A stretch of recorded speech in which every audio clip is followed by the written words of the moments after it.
Bonjour chers auditeurs, je suis Louis Duruflé et bienvenue dans ce 8e épisode sur le matrimoine dans le Hainaut. Le matrimoine est constitué de la mémoire des créatrices du passé et de la transmission de leurs œuvres. L'égalité entre femmes et hommes nécessite une valorisation de l'héritage des femmes.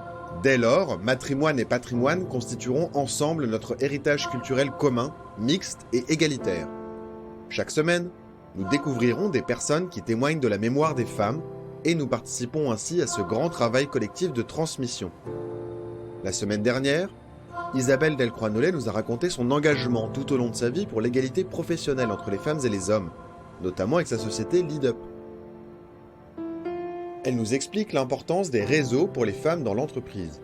Elle utilise même le terme de sororité. J'ai sélectionné ici donc un témoignage des Archives nationales du monde du travail nous démontrer quelques moments où les femmes ont choisi l'action collective, ensemble. Bonne écoute.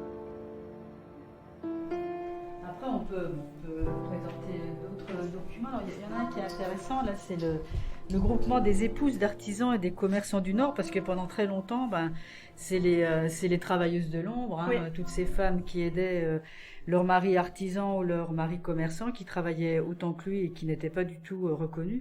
Il faut savoir quand même que c'est une loi de 1982 qui a reconnu l'activité professionnelle des épouses d'artisans et de commerçants. Alors, dans le nord de la France, elles s'étaient regroupées. Alors, je ne sais plus trop quand a été créée l'association. C'était en 75. En 75, donc l'association a été créée. Et voilà, et elles ont fait du lobbying, comme on dirait maintenant, pour pouvoir être reconnues en tant que salariées et ayant une activité professionnelle auprès de leurs époux et surtout leur ouvrir des droits. Hein. Donc des droits à avoir un salaire, donc cotiser et puis pouvoir toucher également une retraite le jour où elles cessent leur activité. Donc ça, c'est un fonds qui est aussi extrêmement intéressant. Ce groupement a été créé en 75 par une épouse d'un boulanger-pâtissier. Et là, on est en 2008 et en fait, le groupement a terminé ses activités en 2008. Et donc, je pense que c'est la dernière photo en fait des dernières membres du groupement, qui posent là comme ça pour la postérité, pour la postérité, pour garder un souvenir. Et donc, quand on met ça face à ce document ici, donc c'est un document tapé à la machine et en fait, c'est leur manifeste.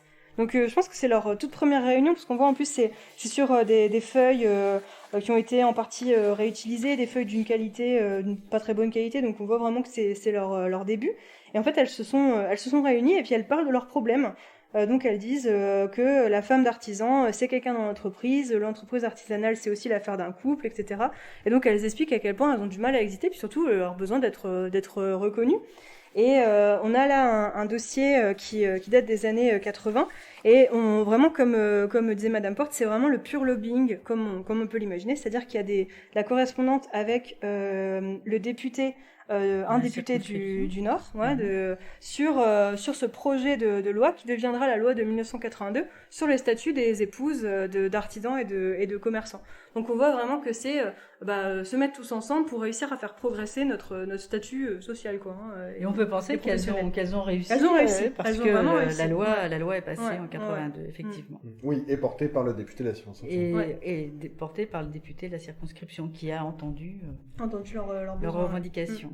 Et d'ailleurs, ici, Madame Thérèse Turot, c'était la présidente de ce groupement, et elle était du côté de Saint-Amand-les-Eaux. Donc c'est vraiment un groupement qui a pris sa source, en tout cas du côté de Valenciennes, même s'il était pour tout le département du Nord.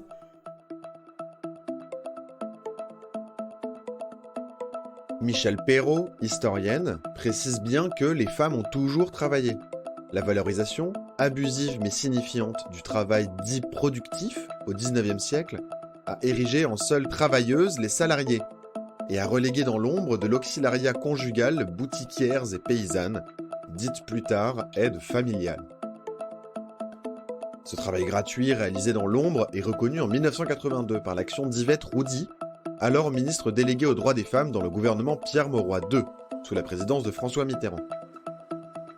Les conjointes d'artisans et de commerçants obtiennent un vrai statut de chef d'exploitation au même titre que leur mari. La sociologue Alice Barthez a déclaré que cette loi avait, je cite, « ouvert un espace d'identité a priori insoupçonné pour les épouses. En étant des associés, et pas seulement des époux, Les conjoints peuvent organiser leur relation selon une autre structure que la seule alliance matrimoniale pour individualiser les tâches et leurs responsabilités professionnelles. Fondamental. Et de ce fait, ça a renforcé des phénomènes plus anciens d'organisation collective des femmes.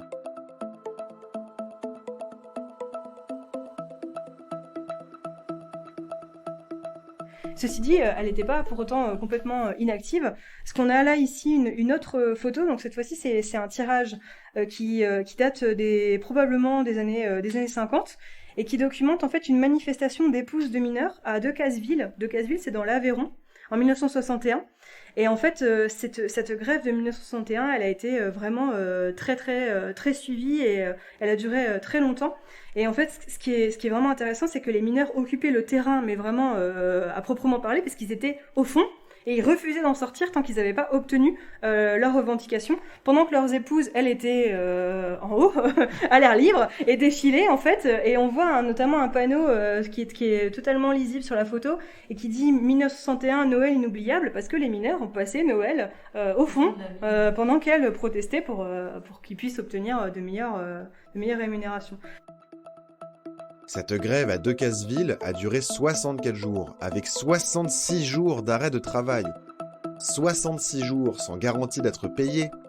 66 jours sans savoir s'il y aura une issue positive. Certains mineurs restent plusieurs jours au fond, sans apercevoir ne serait-ce que la lumière du soleil. Et c'est notamment par l'action de leurs femmes, ou même des femmes du village, que portent les revendications haut et fort de cette grève qui a pu se solder par une victoire du camp ouvrier. Et à de petites échelles, des phénomènes de sororité sont importants, comme en témoigne Morissette Marquilly par exemple. Je vous dis, il faut partir travailler positif. Si vous commencez, il y avait des filles, vous savez, vous arriviez au travail, il y avait des filles, ils arrivaient, vous voyez leur tête. Oh, je vais pas y arriver. Bah, j'ai dit, t'as pas encore commencé, tu vas y arriver, attends. Moi non plus, j'ai pas encore fait.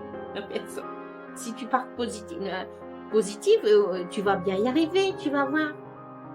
Puis après, il disait, bah oui, t'as raison, t'as vu, ça va, bah oui. La sororité est un terme plutôt ancien, l'équivalent entre sœurs de la fraternité, entre frères. Il a été remis au goût du jour dans les années 70 par les féministes pour parler de phénomènes de solidarité entre femmes. On entend aujourd'hui souvent le terme d'adelphité, qui désigne une solidarité entre personnes, quel que soit leur genre. Liberté, égalité, adelphité. Liberté, égalité, adelphité.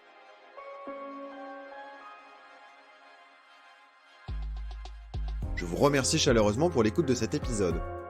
Je vous invite à en parler autour de vous, à partager ce podcast sur les réseaux sociaux. C'est comme ça que nous ferons entendre la voix de celles qu'on entend peu, et qui pourtant ont accepté de témoigner à ce micro. Ce podcast est un podcast du studio Flamboyance, produit par Louis Duruflé. Certaines musiques sont de Unicorn Heads, et d'autres de Francine Cocampo, de Dixit Talkers. Vous pouvez écouter sa musique sur les plateformes musicales, son deuxième album est sorti le 16 septembre 2021.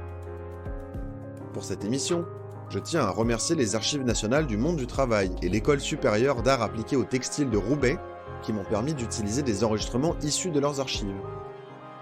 L'exposition Fibre féminine, dont est issu le témoignage de Morissette Marquilly, est accessible en ligne. Vous retrouverez les liens dans la description de cet épisode et sur le Facebook du studio Flamboyance. Merci vraiment au collectif HF Hauts-de-France d'avoir soutenu le projet. Toutes les actions Matrimoine sont à retrouver sur leur Facebook. Et à dans 2 semaines.